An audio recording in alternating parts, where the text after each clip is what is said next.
die oomblik is ek besig om 'n nuwe CD baie hard te bemark. Die CD se naam is Onthou My en verkope is baie goed. Hy het goud verbygegaan, amper platinum. Ja, so ons werk hard om hom in die mark te kry en op die pad te kry.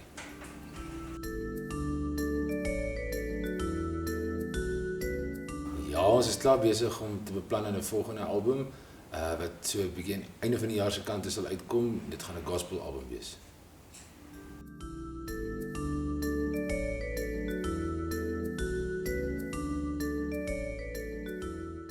Ek hou daarvan om net sleg te wees. Ek lê gewoonlik op die bank, die uitskopbank en ek lê en movies kyk.